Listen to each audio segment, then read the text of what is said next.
Magandang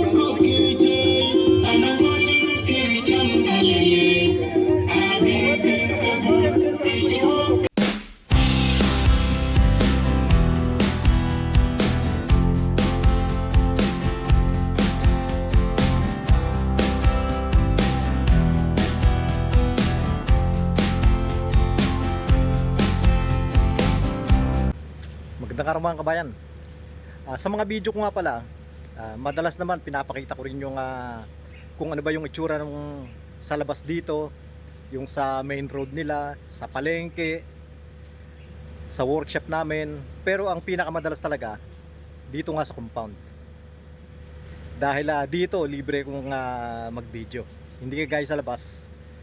Kung mag-video ko niyan sa labas, pasikreto lang yan. Pero marami pa ring mga subscriber natin, siguro mga baguhan, ang nagtatanong na nagre-request na baka naman daw pwede na ipakita ko yung mga pasyalan daw dito, kung meron daw bang mga mall dito, yung mga, basta yung mga magagandang lugar. Kaya yan po yung topic natin ngayon. Dito sa lugar na to, wala talagang mga pasyalan. Hindi kagaya doon sa mga ibang lugar na mayroong mga Pilipino vlogger din sa Africa. Kahit paano medyo maayos-ayos na yung mga lugar nila. Pero dito, sa kinaroroonan ko ngayon, walang mga pasyalan talaga dito. Doon sa capital city, meron na ring mga pasyalan doon. Merong hindi naman natin masasabing mga mall. Kung ikukumpara sa atin, mga malalaking supermarket lang yon. Kaya malamang ang iisipin ng iba, ano ba yung mga libangan nila dito? Yung mga lalaki na ang libangan nila manood ng football, kapag hapon yan, pumupunta sila doon sa mga hotel, o kaya naman meron silang tinatawag na mga cinema na may bayad yung panonood ng TV ron. Ang halimbawa, football, manonood ka ng football, isang game lang yon. Ang bayad nila 2,500. Ganun dito, madaming lugar daw ditong ganun.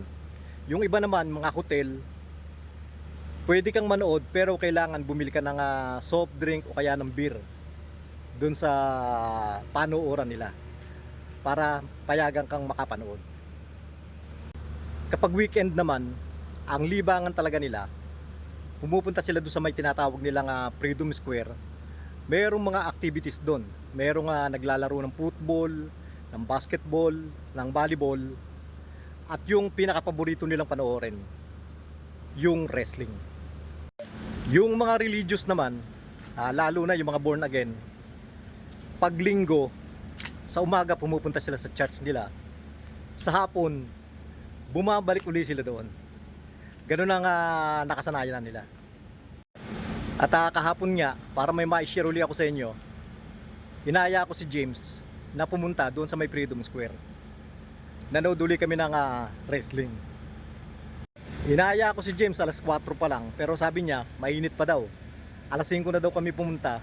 Kaya nung pumunta kami nung alas 5, napakarami ng tao. Nakapaikot na yung tao dahil nag-start na yung wrestling. Ang dami ng tao, hindi na kami makasingit.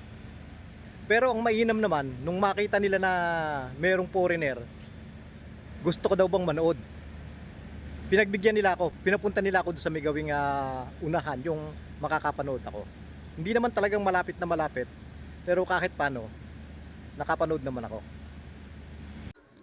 Doon sa may basketball at volleyball, konti lang yung mga nanonood. Pati dito sa may football, konti lang din. Pero doon sa may wrestling, napakaraming tao. Punong-puno. Ganito yung wrestling nila. Ang patakaran nga pala nila dyan, basta isang bagsak lang. Pag bumagsak, talo na yon.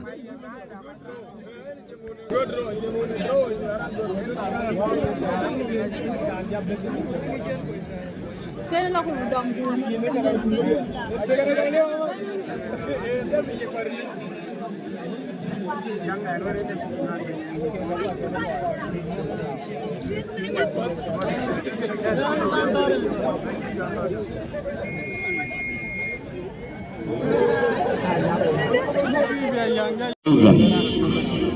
Gurucit Mithioga, Chan Babenul, Uba Perkan Berachopin, Kamanajade. Bukaito Medan Mithioga, Nation, Makurcheta, Kujala Tanger. Tanger, Kujala, Agipod, Chop, Agipod, Gajara, the whole and Torna, Tanger. Tanger, Tanger. Henshaw Tanger, Kujala, Makurcheta. Ajitan tadi dia di Dharma saja keluar. Dia lekat Henshaw Tanger.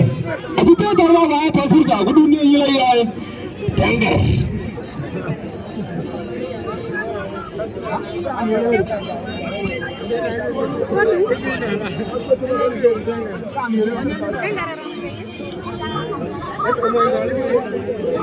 Siapa? Ajitan.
Magdidilim na nung nakauwi ako. At yan lang po muna sa ngayon mga kabayan. Sana po nagustuhan nyo rin yung video natin ngayon at maraming salamat po sa mga laging nanonood na mga ina-upload ko.